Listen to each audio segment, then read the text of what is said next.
versículos, pero creo que Dios tiene algo especial para revelarte en esta mañana. ¿Cuántos lo creen? Amén. ¿Sí? No sin antes quisiera darle la bienvenida a todas las personas que nos visitan por primera vez. Vamos a darles un aplauso. Bienvenidos a este lugar. Que la gracia de Dios esté sobre sus vidas. Amén. Dice así, Romanos 6, 1 en adelante. ¿Qué concluiremos? ¿Vamos a persistir en el pecado para que la gracia abunde? En otras traducciones dice que pecaremos deliberadamente entonces para que la gracia abunde. Y este es el tema de hoy día, porque muchas personas, cada vez que yo predico sobre la gracia, las personas dicen que entonces yo les estoy dando licencia para que las personas pequen deliberadamente. ¿Será que la gracia nos da permisibilidad para pecar deliberadamente? ¿Será que lo que Dios quiere o es que nosotros no enseñemos sobre la gracia, porque al enseñar sobre la gracia las personas desviarán su fe? Y es lo que yo quiero hablar con ustedes en esta mañana. ¿Qué es lo que la gracia realmente puede causar en el ser humano? ¿Y qué es lo que muchas veces es contrario en sí a la gracia? Porque algunas personas creen y dicen, si Dios ya me perdonó y todos mis pecados son perdonados, entonces yo puedo pecar. Y como voy a pecar y Dios ya sabe todas las cosas y sabía que yo iba a pecar, entonces que el Señor sabía que me iba a perdonar y sabía que yo me iba a equivocar, entonces no hay problema, puedo pecar. Pero eso es lo que yo no creo que Dios quiera. Yo creo que Dios, al momento de revelar su gracia a nosotros, causa una transformación absoluta en el ser humano al punto que abandona el pecado. Y dice así la Biblia. ¿Qué concluiremos? ¿Vamos a persistir en el pecado para que la gracia abunde? De ninguna manera. Nosotros que hemos muerto al pecado, ¿cómo podemos seguir viviendo en él? ¿Acaso no saben ustedes que todos los que fuimos bautizados para unirnos con Cristo Jesús, en realidad fuimos bautizados para participar en su muerte? Por tanto, mediante el bautizo fuimos sepultados con él en su muerte, a fin de que, así como Cristo resucitó por el poder del Padre, también nosotros llevemos una vida nueva. En efecto, si hemos estado unidos en él en su muerte, sin duda también estaremos unidos con él en su resurrección. Sabemos que nuestra vieja naturaleza fue crucificada con él para que nuestro cuerpo pecaminoso perdiera su poder. De modo que ya no seguiremos siendo esclavos del pecado, porque el que muere queda liberado del pecado. Ahora bien, si hemos muerto con Cristo, confiamos que también viviremos con él. Pues sabemos que Cristo, por haber sido levantado entre los muertos, ya no puede volver a morir. La muerte ya no tiene dominio sobre él. En cuanto a su muerte, murió al pecado una vez y para siempre. En cuanto a su vida, vive para Dios. De la misma manera, también ustedes considérense muertos al pecado, pero vivos para Dios en Cristo Jesús. Por lo tanto, no permitan ustedes que el pecado reine en su cuerpo mortal, ni obedezcan a sus malos deseos. No ofrezcan los miembros de su cuerpo al pecado como instrumentos de injusticia. Al contrario, ofrézcase más bien a Dios como quienes han vuelto de la muerte a la vida, presentando los miembros de su cuerpo como instrumentos de justicia. Así el pecado no tendrá dominio sobre ustedes, porque ya no están bajo la ley, sino bajo la gracia. Interesante cómo termina este capítulo, porque dice, porque ustedes ya no están bajo la ley, sino bajo la gracia. ¿Qué tiene que ver eso entonces con el pecado, pastor? Porque lo que se enseña continuamente es que mientras más obedezcamos la ley, mientras más cumplemos la ley, entonces más libres del pecado seremos. Pero lo que el apóstol Pablo está enseñando aquí es completamente contrario. Está diciendo que nosotros hemos sido libres de la esclavitud del pecado mediante la gracia, porque si perseveramos en la ley, entonces caeremos en el pecado. Y dice, nuestro cuerpo ya no puede estar entonces siendo presentado para cosas injustas, porque nosotros ya fuimos justificados. Cuando la Biblia habla de la justificación, justo esta semana estuve enseñando eso en el curso de madurez espiritual, muchas personas creen que la justificación viene de afuera para adentro, pero no es así. La justificación del hombre viene de adentro hacia afuera. Porque lo que fue justificado fue nuestro espíritu, y nuestro espíritu testifica continuamente a nosotros mismos la verdad de lo que Dios es. Significa que somos justicia de Dios en Cristo Jesús. ¿Cuántos lo creen? Digan amén. Cuando la persona tiene revelación, cuando tú tienes revelación de que tú eres la justicia de Dios aquí en la tierra y que tú eres justo no por tus actos, sino por la fe en Cristo Jesús, entonces todo es transformado. El espíritu justifica el alma y el alma justifica el cuerpo, a tal punto que la justicia de Dios te hace libre de cualquier enfermedad, de cualquier dolencia. y también te hace libre del pecado. Entonces algunas personas creen que Dios no quiere que tú peques porque Él dice, fúchila, qué asco el pecado, inmundo. No es así. Dios no quiere que tú peques porque cuando tú peques, tú vas a tener que lidiar con consecuencias. Y el lidiar con consecuencias es horrible. ¿Cuántos han lidiado con consecuencias por malas decisiones? Levante la mano. Yo hasta ahora. Cada vez que tú tomas una mala decisión, cada vez que tú cometes un pecado, tú vas a tener que lidiar con las consecuencias de ese pecado. Ahí en Abancay, recuerdo que cuando vivíamos ahí con mi esposa y con mis hijos, hubo un día que había paro. Entonces, cuando era paro, nosotros agarramos los scooters de los niños y nos íbamos a caminar a la calle. Y Rafael era una balita con su scooter por todo lado. Y un día estamos caminando ahí en el paro y yo le dije a Rafaela, ten cuidado con las bajadas. Para los que conocen Abancay es todo de bajada o todo de subida, dependiendo del ángulo, cómo lo veas, ¿no? Entonces yo le dije a ella, ten cuidado con las bajadas, no te vayas hacia allá porque la pierdes, pues te va así, le aparece en el río, 20 kilómetros más abajo, creo. Entonces, en una de esas me distraje y Rafaela me miró todavía así. Y se fue hacia la bajada. Y ella sabía frenar, pero no le funcionaba el freno de la velocidad que empezó a agarrar. Y la gente empezó a gritar, ¡la niña, la niña! Y yo empecé a correr, pero como desquiciado para poder atrapar a mi hija. Y gracias a Dios llegué y la atrapé y la libré de la consecuencia de lo que iba a ser una caída para ella. Ahora, ella tiene dos problemas ahí. Tiene un problema objetivo y tiene un problema subjetivo. El problema objetivo aquí es de que si se cae vas a sacar la mugre y le va a doler en el alma. Pero tiene un problema subjetivo, ella tiene un problema conmigo, me ha desobedecido. ¿Cuántos están entendiendo lo que les estoy diciendo? Amén. Cuando tú pecas, tú tienes un problema objetivo y un problema subjetivo. Tienes un problema de desobediencia, pero también vas a tener un problema de ¿qué? De consecuencia. Dios no quiere que tú peques porque lo que va a pasar contigo es que vas a tener que lidiar con consecuencias terribles y que te van a doler. El problema subjetivo delante de Dios es que el diablo va a utilizar tu desobediencia para traer acusación, miedo, vergüenza, culpa. Pasó el tiempo, unos 2 meses después aproximadamente, estábamos en la calle con Rafaela y con los niños, con el scooter. Otra vez le dije a Rafaela que tenga cuidado con la bajada. No me hizo caso y se volvió a ir por la bajada. Esta vez no llegué y se empotró contra un poste. ¡Oh! Yo quise atraparla. Yo quiero que tú entiendas una cosa. Dios hace todo lo posible por atraparte. ¡Pum! Cuando se empotró, yo corrí y como ella me había desobedecido, ¿qué cosa creen que hice? Me saqué la correa, le empecé a acribillar delante de toda la gente. ¿Qué les parece? La agarré de los pelos así. ¿Qué creen que hice? Porque algunas personas creen que cuando nosotros pecamos o caemos en pecado, fallamos, lo primero que Dios hace es levantarnos a patadas. ¿No? Yo hace un momento, por ejemplo, me molesté fuertemente con mis hijos, porque ellos tienen prohibido jugar fútbol aquí en el patio. Y ahora estaban jugando fútbol justo donde está el pre-party. Y justo delante de mí Noah se sacó la mugre y se puso a llorar. ¿Qué es lo que voy a hacer ahí? ¿Lo agarro a patadas? No, lo cargué, lo llevé. Veo que está bien y ya después le saqué la mugre. No, pero muchos de nosotros estamos creyendo de que cuando nosotros pecamos, Dios va y ¡pah! Nos mete una patada. Te dije, aprende a caminar. ¿Hasta cuándo? Dios no es así. Dios corre y te abraza porque sabe que estás lidiando con consecuencias que te duelen. Y el problema subjetivo de la desobediencia pasa a un segundo plano. Él dice, después hablamos de eso. Ahorita lo importante es que estés bien. ¿Cuántos están entendiendo lo que les estoy hablando? Amén.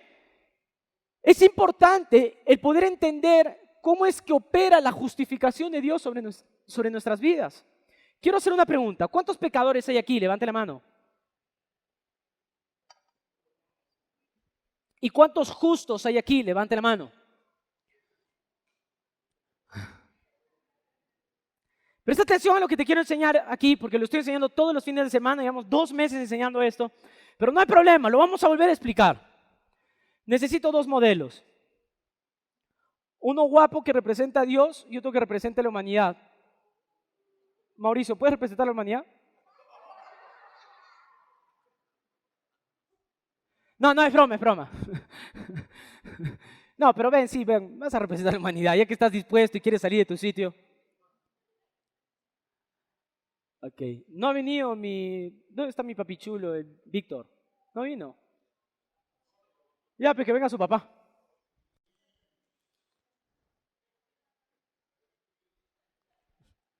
Voy a explicar esto otra vez, porque es muy bueno explicarlo para que ustedes puedan tener entendimiento, revelación de lo que Jesús vino a hacer aquí en la tierra. La Biblia dice que cuando Cristo vino acá a la tierra y murió en aquella cruz, Él dijo, todo está. No los escucho. ¿Qué significa todo está consumado? Todo está hecho. Entonces, cuando tú ves un predicador que diga que tú tienes que hacer algo para ser salvo, o algo para ser santo, o algo para que Dios te ame más, entonces lo que ese predicador está diciendo es que cuando Jesús dijo todo está consumado, Él estaba mintiendo.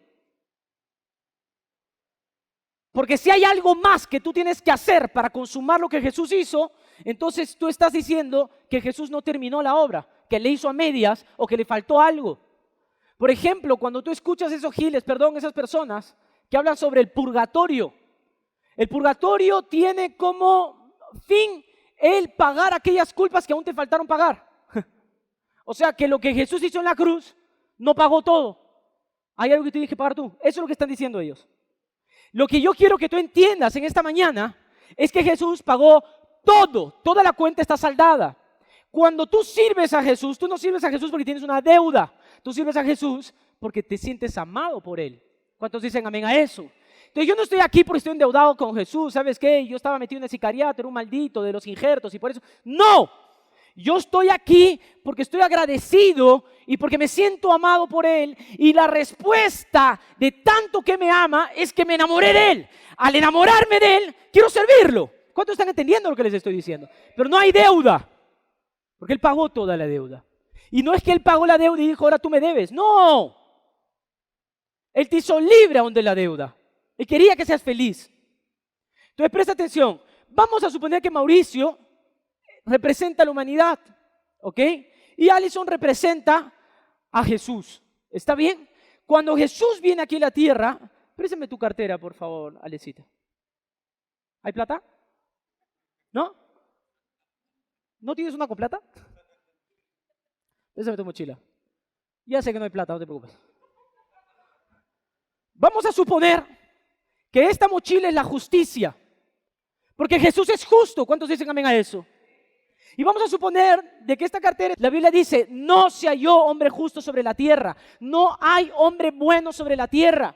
No lo hay. Todo aquel que se cree justo o se cree bueno en sus propias fuerzas está anulando la obra de Cristo en la cruz. Porque cuando Jesús vino aquí a la tierra, vino porque no había ningún justo sobre la tierra. Entonces Jesús muere y nos entrega su justicia. Nos santifica, nos purifica, nos redime de la maldición, del pecado, de la culpa. ¿Cuántos dicen amén a eso? Y en cambio de eso, Él se lleva nuestros pecados. Entonces, cuando Jesús muere en la cruz, Él hace un intercambio. Repite conmigo, sin cometer pecado, se hace pecado. Entonces, Él le entrega su justicia al hombre y el hombre le entrega los pecados a Jesús. ¿Cuántos están entendiendo eso?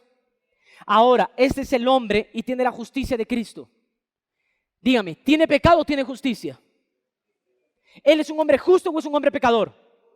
Justo. ¿Él hizo algo para ser justo? Nada. ¿Qué tiene que hacer el hombre para ser justo? Creer. Yo creo en Cristo como mi Señor y mi Salvador. Yo creo que Él murió en aquella cruz y perdonó mis pecados.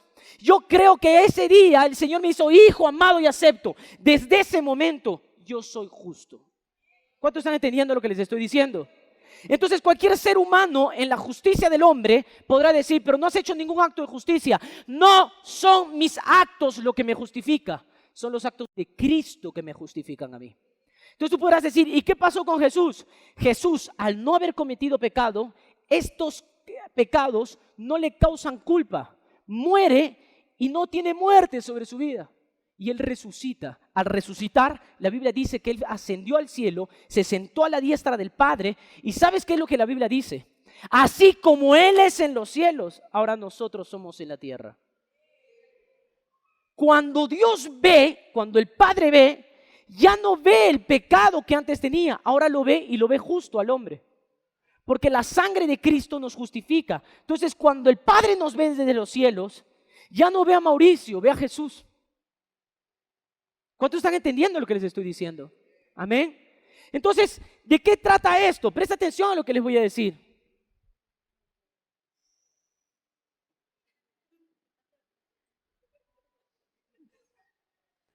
Háganse las manitos así, por favor. Presten atención. Yo soy un ser humano cualquiera. No creo en Dios. ¿Está bien? ¿Soy pecador o no? Soy pecador. Porque la única forma de que no sea pecador es de que yo me vuelva justo. Y la única forma de que yo me vuelva justo es creer en Cristo como mi Señor y mi Salvador. Ahora, presta atención a lo que te voy a decir. Pero Dios quiere perdonarme, ¿sí o no? Sí. Ahora, yo acepto a Jesús como mi Señor y mi Salvador. Y yo creo que Él me perdona. Pero no sé si ustedes han visto esos cristianos que creen que Dios los ha perdonado, pero que creen que tienen que estar pidiendo perdón todos los días. Entonces hay cristianos que todos los días están pidiendo perdón. Y perdón por esto, y perdón por el otro. Y si tú te das cuenta, nosotros pecamos tantas veces al día que nuestro perdón tiene que ser continuo y sin parar. Perdón. ¿Quiénes ya pecaron hoy día? Levanten la mano.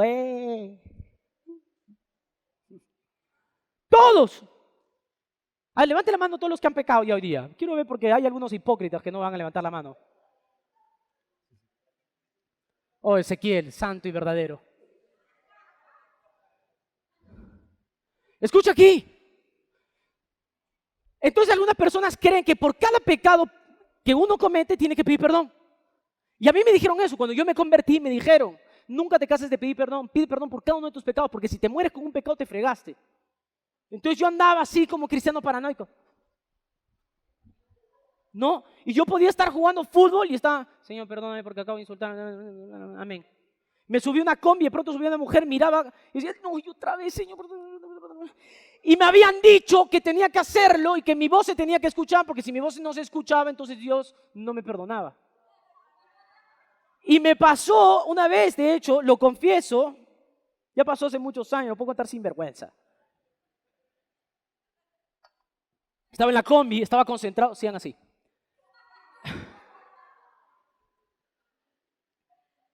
¿Qué pasa? Me encanta tenerlo a Mauricio ahí y al otro que recién congregué después de 2 meses. No los estoy condenando, ¿ah? Fríense. Y yo estaba en la combi y de pronto yo estaba bien, santo, ¿no? Mi aureola y todo. Y en ese momento subió una chica que yo había visto en la universidad y la miré, ustedes entienden, ¿no?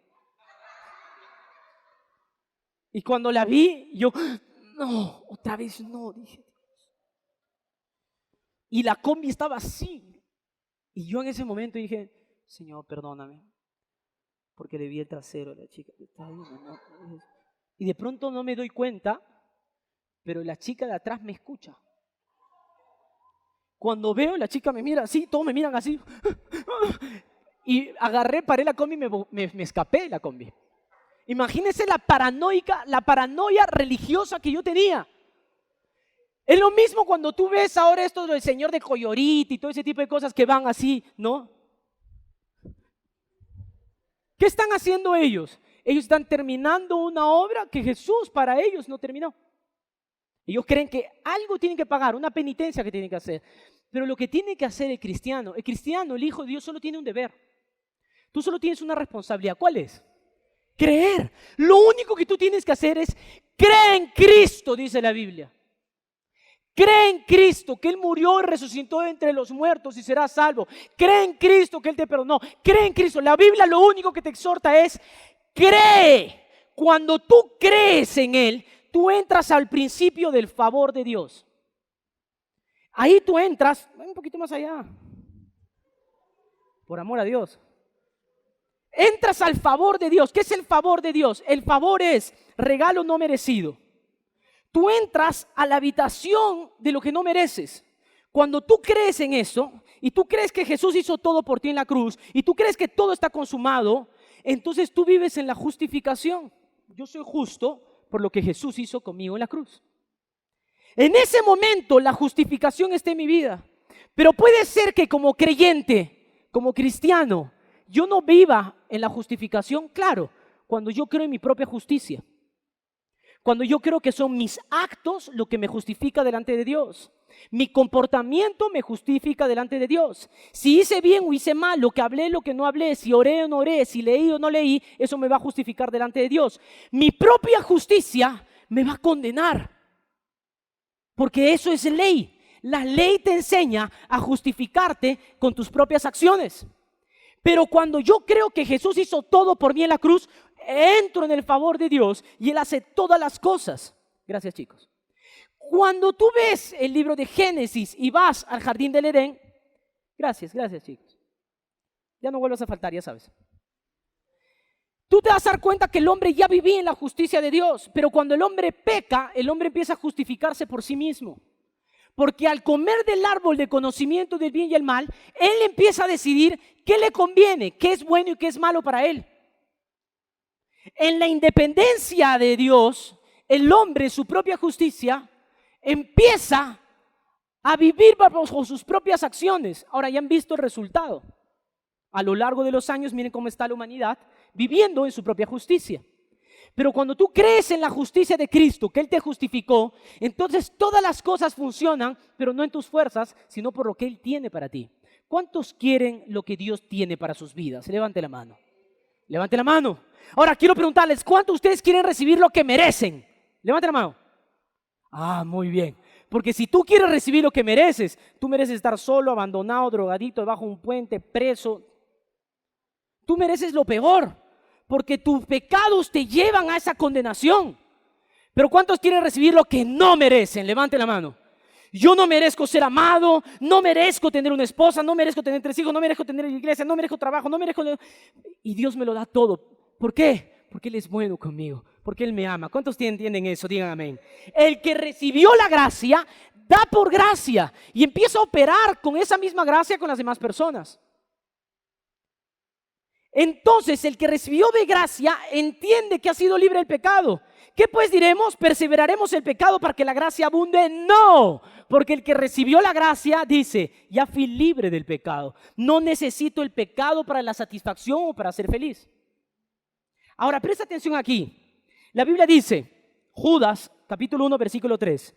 Amados, por la gran solicitud que tenía de escribiros acerca de nuestra comunión, de la común salvación, me ha sido necesario escribiros exhortándoos que contengáis ardientemente por la fe que ha sido una vez dada a los santos. Aquí Judas está diciendo, ¿sabes qué? Luchen por su fe, peleen por su fe, contiendan por su fe. No te está diciendo por tu comportamiento, te está diciendo por tu fe. Persevera ardientemente en la salvación que se nos ha dado a todos en común. En pocas palabras, ¿qué te está diciendo? Vive siendo justificado, creyendo que no son tus acciones, sino lo que Cristo hizo en tu vida. ¿Cuántos están entendiendo lo que les estoy diciendo? Eso es lo que Judas le está diciendo. Yo te puedo decir algo firmemente, y es lo que predicamos en esta iglesia continuamente. ¿Quieres vivir un evangelio saludable? ¿Quieres vivir un cristianismo saludable? Entonces es importantísimo que tengas confianza, que vivas con la valentía de la revelación de que todos tus pecados ya fueron perdonados. Si tú sigues creyendo que aún hay pecados que necesitan ser tratados, pecados que aún no han sido perdonados en tu vida, entonces tú estás diciendo que la obra que Jesús hizo en la cruz no es completa. Y es triste porque hay personas que siguen creyendo que hay pecados que necesitan aún ser juzgados. La Biblia dice, ausentes o presentes, es necesario salir aprobados delante de Dios, porque todos nosotros compadeceremos ante el tribunal de Cristo, mientras hayamos estado en el cuerpo. Y te quiero explicar este versículo porque es fundamental. Hay muchas personas y muchos predicadores que aún dicen que todo pecado no confesado será juzgado en el tribunal de Cristo. ¿Ya escucharon eso? ¿Ya escucharon eso? Entonces, todo pecado que tú no confesaste va a ser juzgado en el tribunal de Cristo. ¿Será cierto eso? ¿Será verdad? Presta atención aquí. Lo que yo quiero que tú entiendas es que todos tus pecados ya fueron juzgados en la cruz del Calvario. Hace 2023 años atrás, cuando Jesús murió, Él estaba muriendo por tus pecados. ¿Qué significa?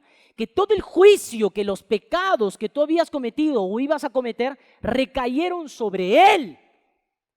¿Cuántos están entendiendo lo que les estoy diciendo? Entonces, por cada pecado que nosotros hemos cometido o vamos a cometer, ya se hizo un juicio por eso. Y por ese juicio fue determinado que Cristo muera. Entonces, cuando nosotros decimos que todos nuestros pecados ya han sido perdonados, decimos que todos nuestros pecados ya fueron juzgados. Pastor, pero cuando estemos delante de Dios, entonces no va a haber un juicio. Sí va a haber un juicio. Pero no va a ser un juicio por tus pecados. Hay algunas personas que piensan que van a llegar al tribunal de Cristo y de pronto Dios va a sacar un pergamino, un rollo con los 250,000 millones de pecados que han cometido durante que estabas vivo. Algunos que tienen una imaginación más futurista dicen, no, el Señor va a sacar su laptop y ya tiene un software donde cada pecado que tú has cometido está siendo apuntado. Algunos más así retrógradas todavía están pensando de que por cada pecado que tú cometes hay un ángel que los escribe y otro por cada uno que tú pides perdón borra.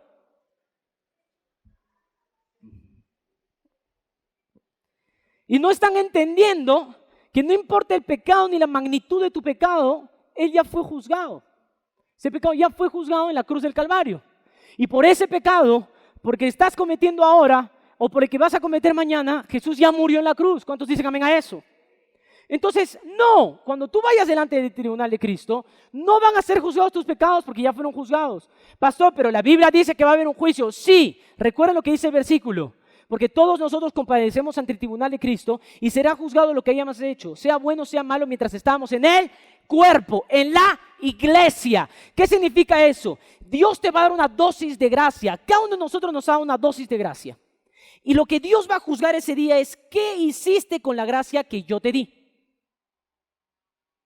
¿Qué hiciste con las oportunidades que yo te di o te presenté? Por ejemplo, yo conozco personas en la iglesia que yo ya estoy con ellos un año aquí y les estoy diciendo, quiero que lideres una célula. Lidera una célula conmigo. Pero esa persona, ¿qué hace? No, es que pastor, todavía no estoy listo. ¿No? O no tengo tiempo, que estoy haciendo esto, que estoy haciendo el otro. Bueno, cuando vayas ante el tribunal de Cristo, no yo, Cristo, Él te va a preguntar, te va a decir, ¿qué hiciste con la oportunidad que yo te di? Tú no merecías ser salvo, no merecías esto, no merecías esto, no merecías el otro.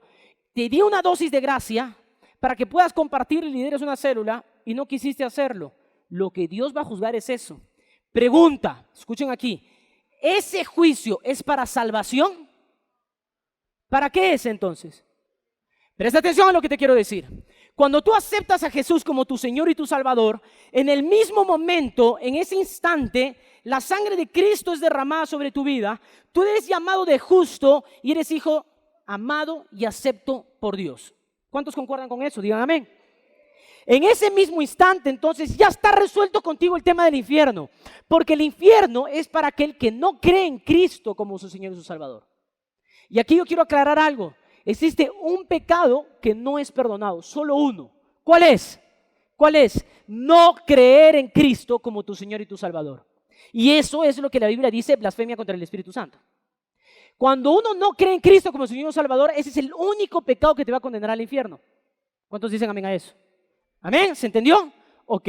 Entonces, cuando una persona cree en Cristo como su Señor y su Salvador, en ese mismo instante ya es justo, ya es justificado y la cuestión del infierno ya está resuelta. Yo no tengo que hablarle a un creyente, oye, ten cuidado porque el infierno, ya veo como que te estás quemando un poquito. No. Tampoco le tengo que decir a un creyente, cuida tu salvación, no vaya a ser que la pierdas. Hoy día eres hijo, mañana no, y por ahí que te vas al infierno. ¡No! Porque si tú eres hijo para siempre. El infierno ya está resuelto, no hay problema contigo. Los que se tienen que preocupar por el infierno son los que no creen en él.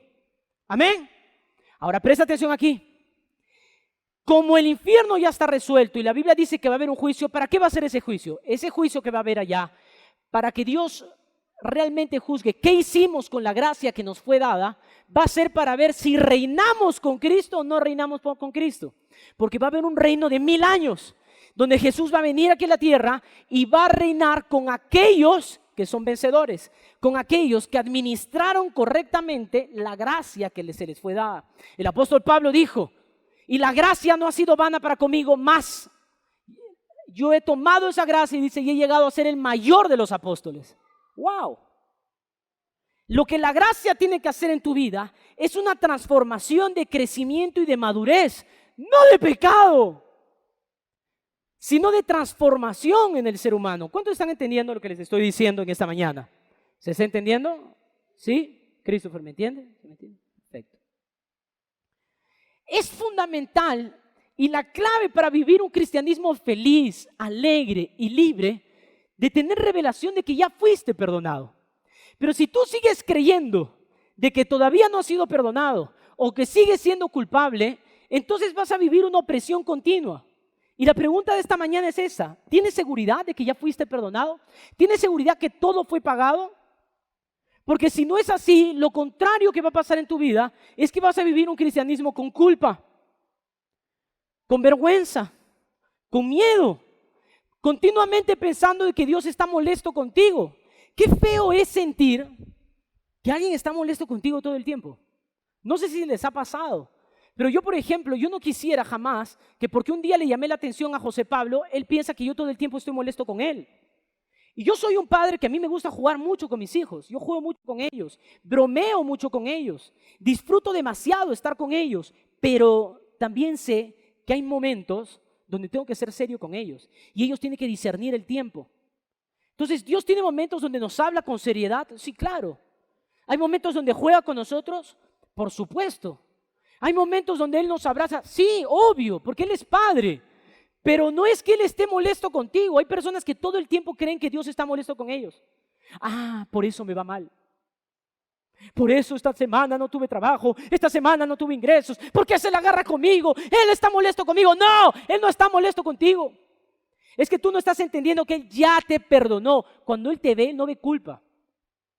¿Cuántos están entendiendo lo que les digo? Digan amén.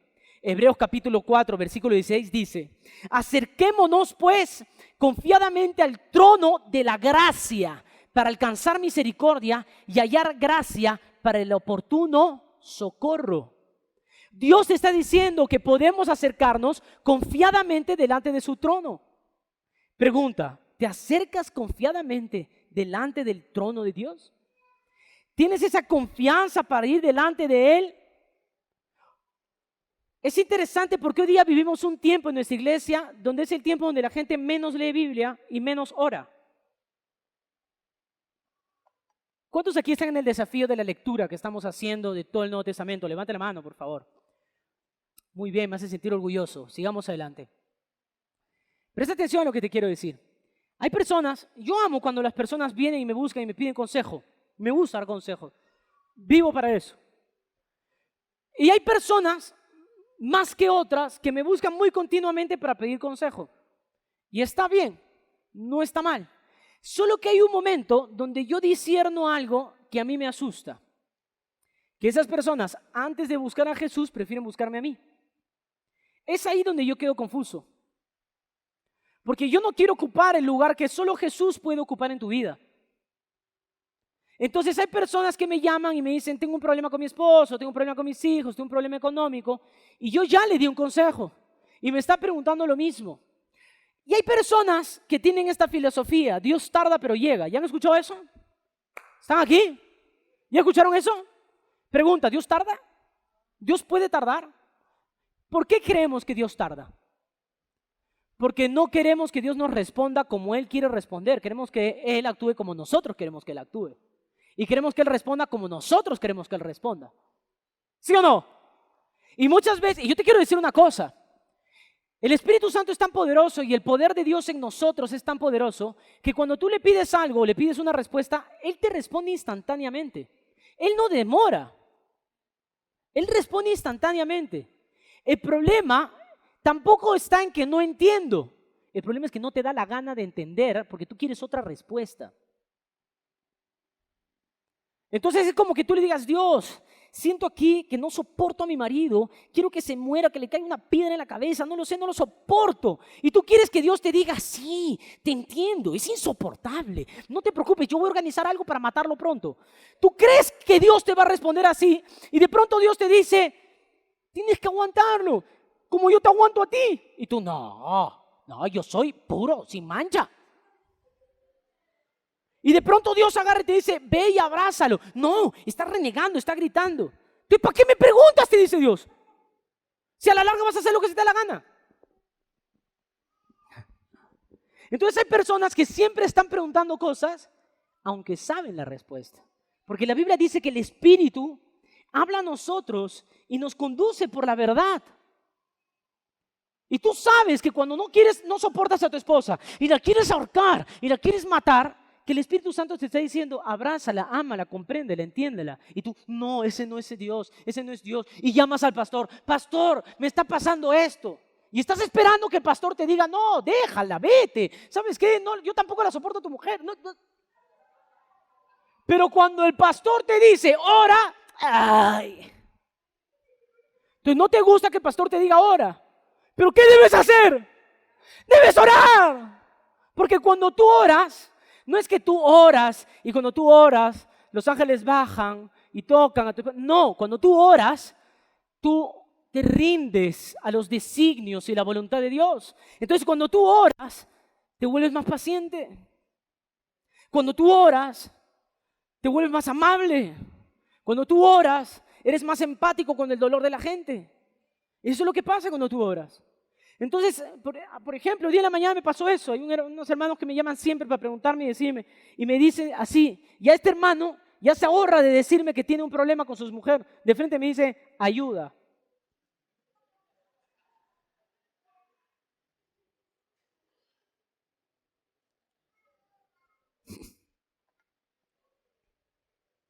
Y yo le respondí, ora.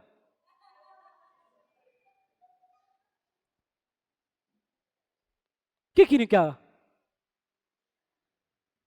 ¿Están entendiendo lo que les estoy diciendo? Las personas se vuelven muy codependientes al ser humano. Hay personas que se vuelven muy dependientes del pastor, que quieren que el pastor les resuelva la vida. No es así. ¿Estás mal? Ora, aprende a orar. Aprende a orar. Escucha la voz de Dios. Es importante. Y Dios quiere hablarte. Dios quiere hablarte. Pastor, pero yo he escuchado que hay personas que oran 2 horas, 3 horas. Yo no puedo. No tienes que orar 10 horas.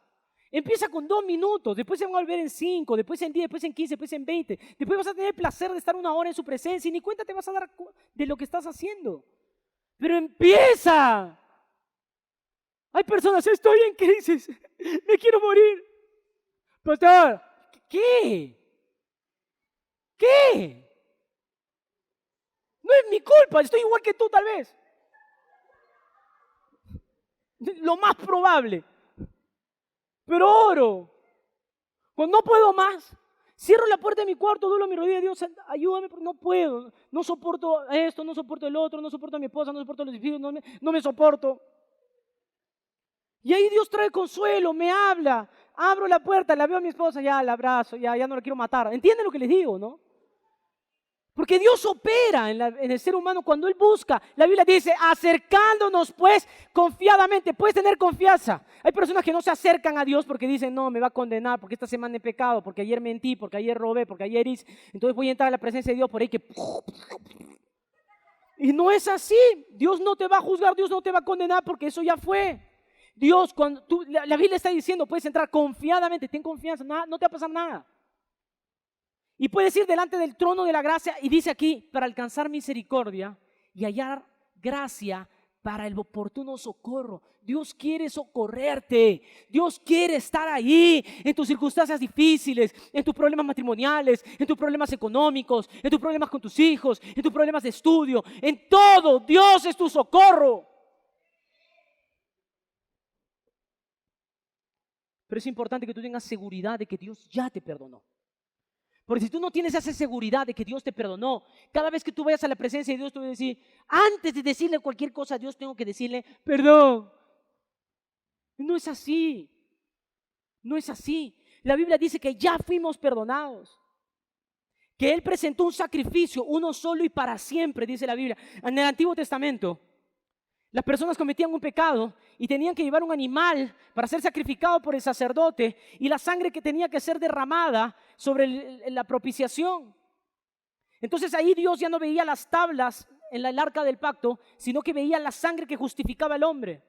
Una vez y perdonaba los pecados en todo el año, pero solo un año.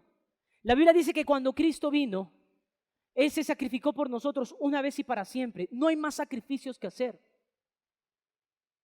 La Biblia dice, porque si pecáremos deliberadamente después de haber recibido el conocimiento de la verdad, no queda más sacrificios por nuestros pecados, sino una horrenda expectación de juicio y de hervor que ha de devorar a los adversarios. Lo que la Biblia está diciendo es que si tú no has creído en el sacrificio de Cristo, ¿qué otro sacrificio estás esperando? Uno que tú puedas hacer que sea mayor que el de Jesús. Y me fascina cuando la Biblia dice que cuando Jesús nos perdonó, dijo así, y perdonaré vuestros pecados y no me recordaré de ellos. En el idioma original, la traducción correcta es, y perdonaré vuestros pecados y no los traeré a memoria. Dios no trae a memoria lo que un día tú hiciste. Vamos a poner un ejemplo aquí, Sueli y Diego, que son un matrimonio. Vamos a suponer de que en su primer año de casados, Sueli y Diego, de convivir juntos, Sueli un día agarró y le metió un sopapo en la cara a Diego. ¡Ah! Ni siquiera eran cristianos. Toda coincidencia es fluir del Espíritu. ¿Cuántos años ya están juntos? 7. 7 años. El año de la perfección, el año del cumplimiento de las promesas. Este año los caso. En el nombre de Jesús. Presta atención a esto. Pasaron 7 años de la bofetada. ¿Ya? 7 años. Y cada mañana Sueli se acerca a Diego y le dice, Diego, perdóname. Y digo, ¿por qué? Porque hace 7 años te tiré una bofetada. Y él, ya, pero yo ya te perdoné. Día siguiente, Sueli, Diego, perdóname, porque hace 7 años te tiré una bofetada. Digo, ¿o tú estás bien? Ya te perdoné. El problema es que el hombre cree que Dios es como él. Porque cuando el hombre perdona, por ahí que te perdonó y por ahí que no. No sabe si de verdad sí o si de verdad no. Como que el hombre perdona y no perdona.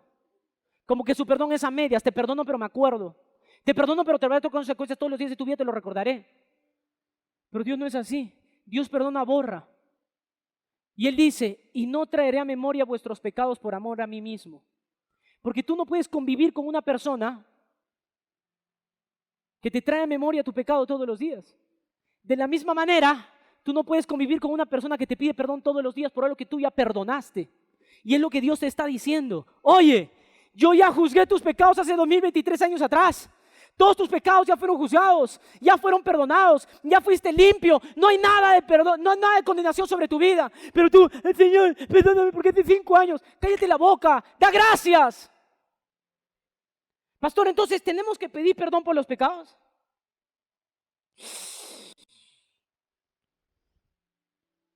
No. ¿Sabes por qué? Porque ya fuiste perdonado. Cuando tú vas delante de Dios y le dices, Dios, perdóname por el pecado, ¿de qué estás hablando? No hay pecado sobre tu vida, tú eres justa. Cuando tú vas a ver la Biblia, jamás en la Biblia habla de la iglesia de impura, de pecadora, no. Dice santa, justificada, fieles. ¡Wow! Pastor, entonces, ¿qué tengo que hacer cuando peco? Vas a la presencia de Dios y le dices, gracias, porque tú me has perdonado.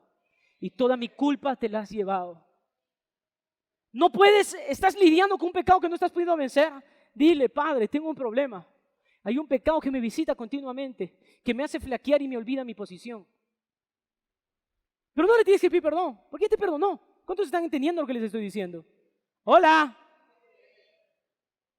Efesios 1:7 dice, en quien tenemos redención por su sangre, el perdón de pecados según las riquezas de su gracia. Hebreos 9:22, y casi todo es purificado según la ley con sangre, y sin derramamiento de sangre no se hace remisión. Eso era en la ley. Tenía que haber derramamiento de sangre para que haya perdón. Pero para nosotros hubo perdón por un derramamiento de sangre, de una vez y para siempre, la de Cristo Jesús. Presta atención a esto. La Biblia dice, oh, qué alegría para aquellos a quienes se les perdona la desobediencia, a quienes se les cubren los pecados. Sí, qué alegría para aquellos a quienes el Señor les borró el pecado de su cuenta. ¡Qué alegría! El pueblo más feliz del mundo debemos ser nosotros. Porque no hay pecado, no hay culpa. Puedes caminar en orgullo y alegría de que Dios te perdonó todas las cosas. ¿Cuántos dicen amén a eso? Pastor, ¿y Dios ha perdonado mis pecados futuros también? Sí. Algunas personas dicen, no hay ningún versículo donde diga que mis pecados futuros han sido perdonados. Pues si Jesús murió hace 2023 años atrás y tú ni siquiera habías nacido, entonces todos tus pecados han sido perdonados, pues. Pasados, presentes y futuros. Todo ya está resuelto. ¿Cuántos dicen amén a eso? Cuando la persona tiene revelación de que ha sido perdonada y es justo en Cristo Jesús, la justicia transborda su alma y del alma al cuerpo. Y esa persona tiene cura, tiene sanidad, tiene prosperidad, tiene todas las cosas. ¿Por qué? ¿Por sus actos? No, por revelación de lo que Cristo es y del poder de su sangre en nosotros. Su sangre nos ha justificado y nos ha llamado puros, santos. ¿Cuántos dicen amén a eso? Colosenses 1, 13 al 14 dice, el cual nos ha librado de la potestad de las tinieblas y trasladado al reino de su Hijo, en quien tenemos redención por su sangre y el perdón de pecados. ¿Qué es lo que Jesús hizo? Presta atención a lo que te voy a decir. Vamos a suponer de que existe un planeta que se llama Tinieblaslandia. Y en Tinieblaslandia rige un gobernador que se llama Don Satín. ¿Está bien? Y hay otro mundo que se llama Lucilandia. Y en Lucilandia está Jesús. ¿Ok? Es otro gobernador. En Tinieblaslandia, que está Don Satín, es un dictador desgraciado que está oprimiéndolos a las personas y los azota y hacen vivir hambre, pobreza, viven horrible, ¿ok? Y de pronto el rey de Lucilandia, Jesús, agarra, ve este planeta y dice, ¿sabes qué? Quiero salvar a esta población. ¿Cómo puedes salvar a una población que está viviendo en condenación? Algunas personas dicen, voy, lo venzo a Don Satín y ya está. No, ¿por qué? Porque los de Tinieblaslandia siguen teniendo el ADN de Tinieblaslandia. Si los toma y se los lleva a Lucilandia, podrán estar en Lucilandia, pero siguen teniendo el ADN de Tinieblaslandia. Lo que hizo Jesús fue a Tinieblaslandia, venció a Don Satín y mató a toda la población de Tinieblaslandia. Y muertos se los llevó a Lucilandia y ahí los revivió y les dio otra naturaleza. La Biblia dice, juntamente con Cristo hemos sido crucificados, pero justamente con Cristo hemos resucitado para una nueva vida en Él. Todas las cosas viejas pasaron y todo es hecho nuevo. Presta atención a lo que la Biblia dice aquí, el cual nos libró de la potestad de las tinieblas y trasladado al reino, nos trasladó. Ya no estamos en ese reino de tinieblas, ahora estamos en el reino de la luz admirable de Cristo Jesús. Él nos transportó a otra posición. Todo lo que les estoy hablando hoy significa el bautizo. Cuando una persona se bautiza, está muriendo y está volviendo a nacer. Está dejando Tinieblaslandia y está naciendo en Lucilandia. ¿Cuántos entienden lo que les estoy diciendo? Dígame. ¿Cómo saber que tus pecados entonces han sido perdonados? Os escribo a vosotros, hijitos, porque vuestros pecados han sido perdonados por su nombre. No por tu comportamiento, sino por su nombre. Miren lo que dice Colosenses 2, 13 y 14. Ustedes estaban muertos a causa de sus pecados y porque aún no les habían quitado la naturaleza pecaminosa. Entonces Dios les dio vida en Cristo al perdonar todos nuestros pecados. Y miren lo que dice aquí. Él anuló el acta de los cargos que había contra nosotros y le eliminó clavándola en la cruz. ¿Cuál es el acta que estaba escrita contra nosotros? La ley. La ley decía que si tú habías matado, tú merecías morir. Que si habías mentido, estabas en la muerte. Entonces Satanás utiliza esa acta para condenarnos. La ley. Jesús, dice la Biblia, tomó el acta de decretos que estaba escrita contra nosotros y la clavó en la cruz. Y expuso públicamente a Satanás y los suyos. ¿Qué significa eso? que no hay nada que pueda ser dicho en tu contra. Porque cuando alguien dice algo contra ti, lo está diciendo contra Jesús, contra lo que Jesús hizo en la cruz. Jesús se clavó el acta y todo fue resuelto. Tenemos que vivir confiadamente. Ahora, ¿viviremos entonces como se nos dé la gana pecando? No, presta atención. Aquel que tiene revelación de la gracia, inmediatamente madura. Lo que pasa cuando las personas reciben la gracia y tienen revelación de ella, no es que se van a pecar. Pasa lo contrario.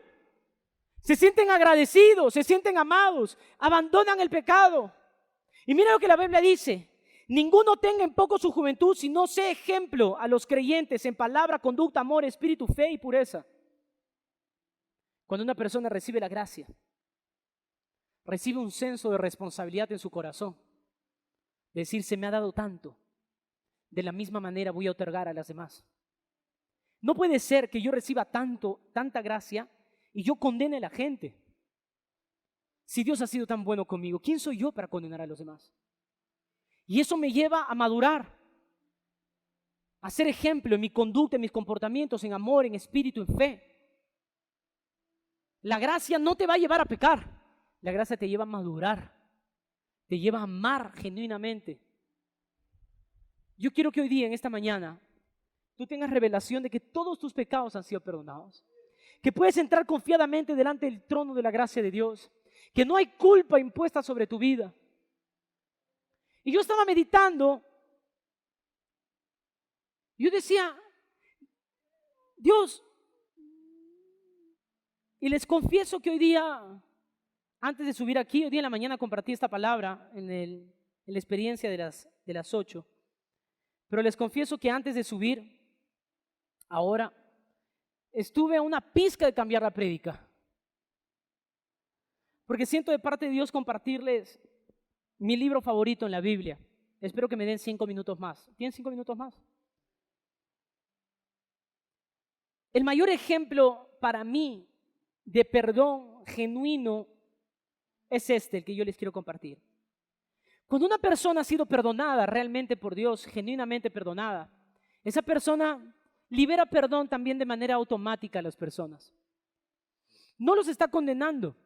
No les está pidiendo a las personas que paguen penitencia para recibir su perdón. Hay un libro en la Biblia que es la última carta que el apóstol Pablo escribe. Es la carta a Filemón. Filemón es un discípulo del apóstol Pablo, que era rico, el hombre muy poderoso. Y este hombre, Filemón, abrió una célula en su casa. Abrió una célula que empezó a crecer y se tornó en una iglesia. Cuando el apóstol Pablo estaba preso, él le manda esta carta intercediendo por Onésimo. ¿Quién era Onésimo? Onésimo era un esclavo de Filemón, pero un esclavo que era un delincuente. Algunos teólogos afirman que era un asesino. Este era un criminal que se había fugado, presta atención aquí, se había fugado de la cobertura o de la esclavitud de Filemón. Y Pablo, estando preso en la cárcel, se encontró con Onésimo. Y cuando se encontró con Onésimo, Pablo le predicó y Onésimo se convirtió. Y el apóstol Pablo le escribe esta carta a Filemón. Le dice así: doy gracias a Dios haciendo siempre memoria de ti en mis oraciones. Filemón capítulo 1, versículo 4, si me pueden ayudar. Estoy en Reina Valera 1960. Doy gracias a mi Dios haciendo siempre memoria de ti en mis oraciones, dice, porque oigo del amor y de la fe que tienes hacia el Señor Jesús. Y para con todos los santos, para que la participación de tu fe sea eficaz en el conocimiento de todo el bien que está en vosotros por Cristo Jesús. Pues tenemos gran gozo y consolación en tu amor, porque por ti, oh hermano, ha sido confortado los corazones de los santos. El apóstol Pablo empieza hablándole a Filemón, diciéndole, ¿sabes qué? Por ti hay un gran gozo en mi corazón, por cómo tu corazón ha sido transformado, de cuál está siendo tu acción frente a los demás santos. Y Pablo empieza y dice, por lo cual, por el corazón que tienes hoy, por haber recibido la gracia que tú has recibido hoy, aún tengo mucha libertad en Cristo para mandarte lo que conviene. Más bien te ruego por amor, siendo como soy. Pablo ya anciano.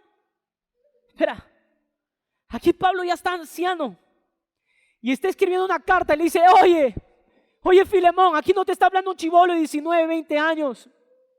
Aquí no te está hablando aquel hombre que en algún momento fue perseguidor de los cristianos. Te hablo yo, Pablo, estoy viejo. Estoy anciano. Y le dice, y ahora además prisionero de Jesucristo, aguanta Fanta, yo no estoy paseando, no estoy yendo por los museos de Roma, no estoy haciendo turismo, no estoy haciendo un apostolado donde me sirven banquetes, no, estoy preso por Jesús.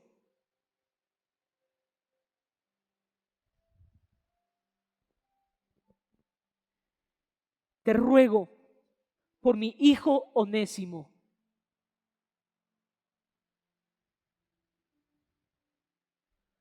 El esclavo, el maldito, el asesino. Ahora Pablo lo llama mi hijo. ¿Sabe qué es lo más fascinante de esta historia? ¿Sabes quién le entregó la carta a Filemón? Onésimo. Imagínese esta escena. Onésimo llega después de haberse fugado, de haber sido un criminal, y llega y se presenta delante de Filemón con una carta. Imagínense la carta de Filemón, lo ve así y le dice, ¿tú qué haces acá? Y seguramente estaban los guardias ahí a punto de llevarlo otra vez preso y él le dice, tengo un recado para ti. Cuando él lee y abre el pergamino, dice, me escribe Pablo, mi padre espiritual, el hombre que invirtió en mi vida, está viejo, preso en la cárcel. Y me dice que ahora este esclavo es su hijo. Su hijo. Mira, dice aquí, te ruego por mi hijo Onésimo, a quien engendré en mis prisiones, el cual en otro tiempo te fue inútil, pero ahora a ti y a mí nos es útil. El cual vuelvo a enviarte tú, pues recíbelo como a mí mismo. En la traducción original, ¿sabes lo que le está diciendo el apóstol Pablo? Te envío mi propio corazón. Miren el amor de este hombre por un esclavo. Te estoy enviando mi propio corazón. Tú pues recíbelo como a mí mismo, le dice. Yo quisiera retenerlo conmigo, para que en lugar tuyo me sirven mis prisiones por el evangelio, pero nada quise hacer sin tu consentimiento, para que tu favor no fuera como de necesidad, sino voluntario. Porque quizás para esto se apartó de ti por algún tiempo, para que le recibieras para siempre. Ya no como esclavo, sino más que esclavo, como hermano amado mayormente para mí. ¡Wow! Hey, Filemón, ella no va a ser tu esclavo, ahora es tu hermano. Perciba la posición que cambió de él. Criminal, preso, hijo, ahora hermano del siervo más rico. Percibe cómo tu posición ha cambiado. Porque esta carta en realidad es de Jesucristo. Filemón es la iglesia y Onésimo somos nosotros. Yo, Pablo, mira lo que dice acá. Así que si me tienes por compañero, recíbelo como a mí mismo, le vuelve a decir. Y si en algo te dañó o te debe, ponlo a mi cuenta. ¡Wow! Yo, Pablo, lo escribo de mi mano, yo lo pagaré, por no decirte que aún tú mismo te me debes también. ¿Quiénes somos nosotros para cobrar de la gente? ¿Quiénes somos nosotros para exigir que cuando nos pidan perdón puedan parchar todo lo que nos hicieron? Porque si fuera así, nosotros estaríamos más en deuda que todos. ¿Quiénes somos nosotros para exigir justicia de hombres si la única justicia que nos cubre es la de Cristo? Yo, Pablo, lo escribo en mi mano, yo lo pagaré, por no decirte que aún tú mismo te me debes también. Sí, hermano, tenga yo algún provecho de ti en el Señor, conforta mi corazón en el Señor. Te he escrito confiado en tu obediencia, sabiendo que harás aún más de lo que te digo. Prepárame también alojamiento, porque espero que por vuestras oraciones os seré concedido. La esperanza del apóstol Pablo era salir de la prisión y encontrarse otra vez con Onésimo en la casa de Filemón. Después de esta carta, el apóstol Pablo fue decapitado. Él no volvió a salir de la cárcel. Él murió preso, intercediendo por un esclavo, intercediendo por perdón, intercediendo por justicia de Dios, no de hombres. Recordando la posición que antes nosotros teníamos y a la cual fuimos llamados a estar. Ese somos nosotros. Somos Onésimo. Que no merecemos estar en la casa de este hombre rico. No merecemos ser llamados hijos, pero lo somos. Todo te fue perdonado. No hay culpa sobre tu vida. Puedes entrar confiadamente delante del trono de la gracia. Ponte de pie, por favor.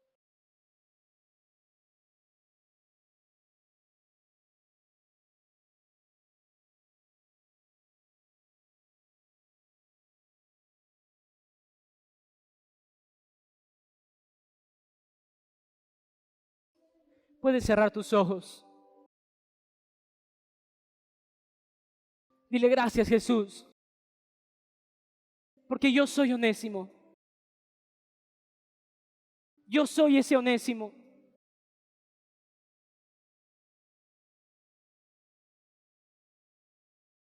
Te confieso, Señor, que me visita de tiempo en tiempo la culpa y la vergüenza de lo que un día fue y que no puedo olvidar. Te confieso, Señor, que a veces siento que nunca podré vencer, pero recuerdo que tú me perdonaste y hay alegría en mi corazón, hay paz. Puedes hablar con el Señor Jesús.